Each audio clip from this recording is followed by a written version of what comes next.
Hello guys, welcome to Mission Study. Guys, आज के इस वीडियो में हम भाषा विज्ञान के टॉपिक्स पढ़ेंगे। आज हम वर्णानाम उच्चारण स्थान पढ़ेंगे। सो गाइस, लेट्स स्टार्ट वीडियो शुरू करने से पहले अभी तक आपने हमारे यूट्यूब चैनल मिशन स्टडी को सब्सक्राइब नहीं किया तो सब्सक्राइब कर लीजिए, लाइक एंड शेयर कर लीजिए and don't forget to press the bell icon. So guys, let's start video. आज का हमारा टॉपिक है वर्णानाम उच्चारण स्थान, वर्णों का उच्चारण स्थान। इसको देखेंगे। मुख के जिस भाग से कोई वर्ण बोला जाता है वही उस वर्ण का उच्चारण स्थान माना जाता है।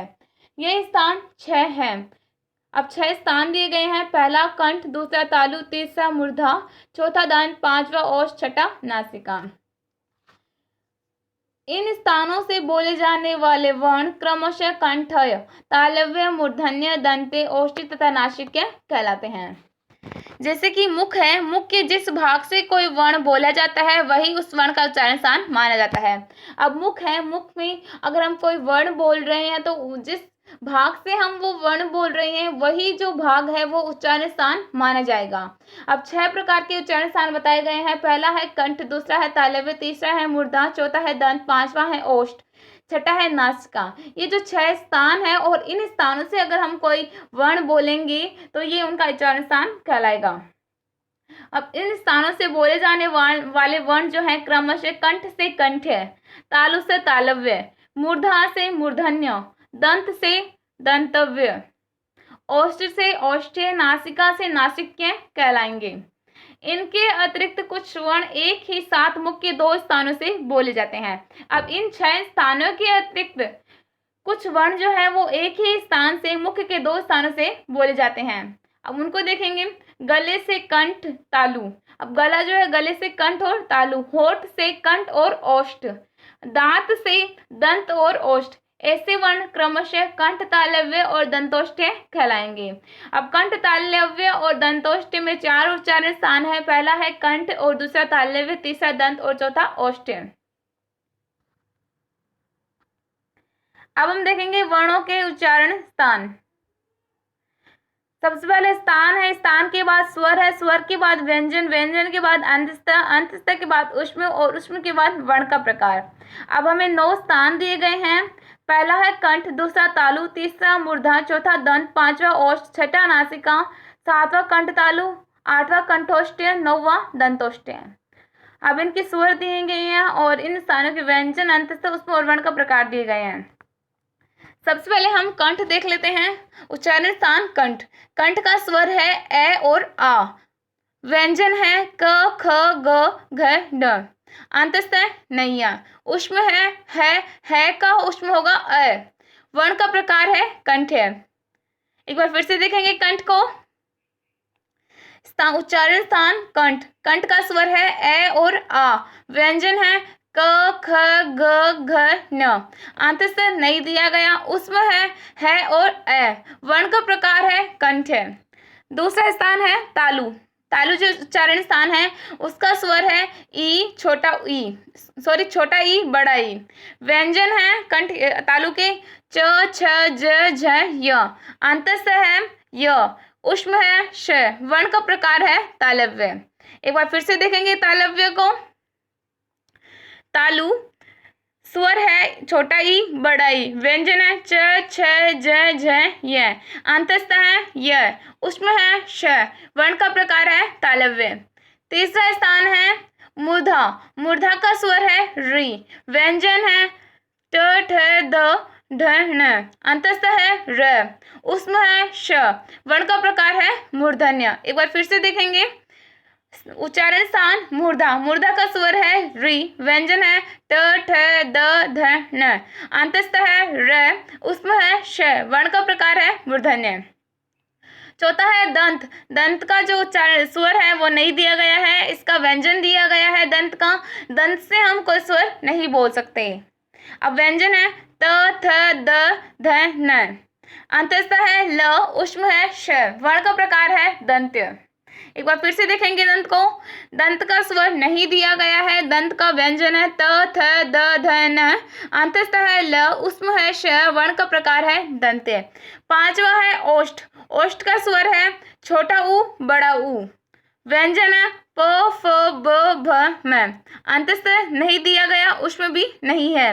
वर्ण का प्रकार है ओष्ठ। एक बार फिर से देखेंगे ओष्ठ को। ओष्ठ का स्वर है छोटा ऊ बड़ा ऊ। व्यंजन है प फ ब भ म, अंतस्थ नहीं है, उसमें भी नहीं है। वर्ण का प्रकार है ओष्ठ। छठा है नासिका। नासिका, इसका स्वर नहीं दिया गया है। व्यंजन है अ य न य ब न म, अंतस्थ है नहीं दिया गया, उसमें भी नहीं है। वर्ण का प्रकार है नासिक्य।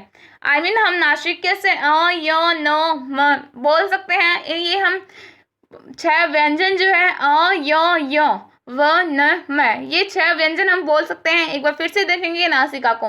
नासिका से हम कोई स्वर नहीं बोल सकते, व्यंजन बोल सकते हैं अ य व न म, अंतस्थ और उसमें हम नहीं बोल सकते। और वर्ण का प्रकार है नासिक्य।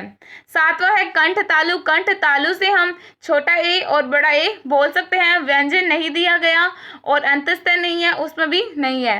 वर्ण का प्रकार होगा कंठ तालव्य। एक बार फिर से देखेंगे कंठ तालु को।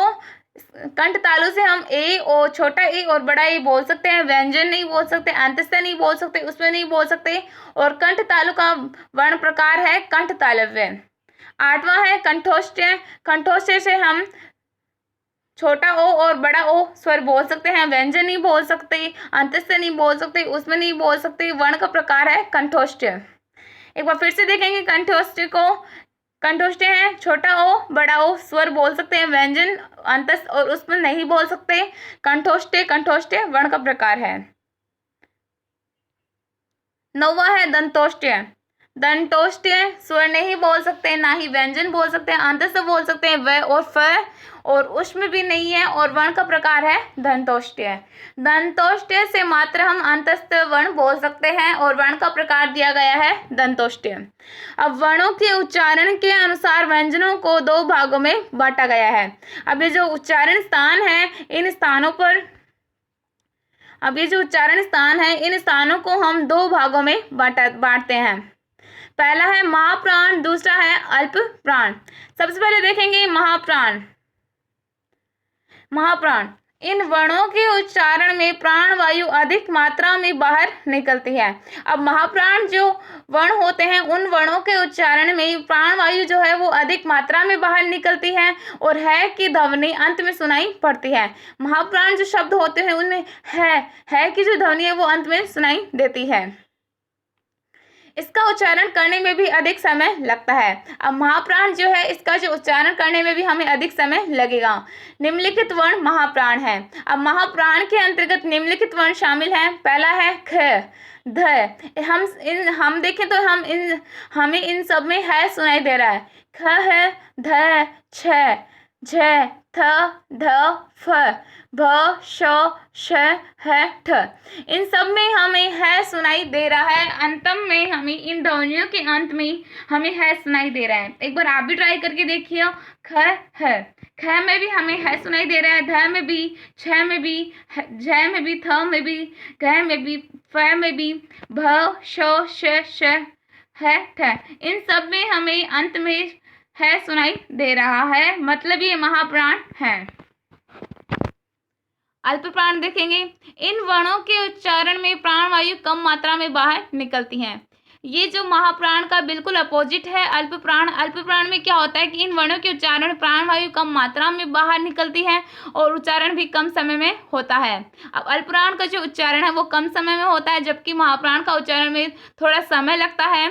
इसलिए जो अल्प प्राण के जो वर्ण है वो देखेंगे क, ग, ड, च, ज, य, ट, ड, ण, त, द, न, प, ब, म तथा य, र, ल, व। इनका उच्चारण आसानी से हो गया और महाप्राण का उच्चारण में हमें अधिक समय लगा। उनमें हमें ध्वनि के अंत में है सुनाई देता है, जबकि अल्प प्राण में ऐसा कोई भी नियम नहीं दिया गया है। एक बार फिर से देखेंगे अल्प प्राण को। इन वर्णों के उच्चारण में प्राण वायु कम मात्रा में बाहर निकलती है और उच्चारण भी कम समय में होता है। और क, ग, ड, छ, ज, य, ट, ड, ण, त, द, न, प, ब, म तथा य, र, ल, व ये अल्प प्राण के वर्ण हैं। आप देखेंगे स्वर तंत्रियों में कंपन के आधार पर व्यंजन वर्णों को 2 भागों में विभक्त किया गया है। अब स्वर तंत्रियों में जो कंपन है, कंपन को भी व्यंजन वर्णों को दो भागों में विभक्त किया गया है। पहला है घोष, दूसरा है अघोष। पहला देखेंगे घोष। जिन वर्णों के उच्चारण में बाद का प्रयोग अधिक हो वे प्रयत्न घोष हैं। इसमें वर्ग का तीसरा, चौथा, पांचवा तथा य, र, ल, व तथा सारे स्वर घोष कहलाते हैं। अब घोष जो है उसके बारे में कहा गया है कि जिन वर्णों के उच्चारण में बाद का प्रयोग किया जाता है वे प्रयत्न घोष कहलाते हैं। इसमें वर्ग का तीसरा, चौथा, पांचवा, जैसे कि क, ख, ग, ड, न, सॉरी क, ख, ग, घ, ड, इन जो में इसमें तीसरा, चौथा, पांचवा, आई मीन ग, घ, ड, ये जो घोष कहलाएंगे। इसी तरह आप सभी में देख सकते हैं वर्णमाला क्रम।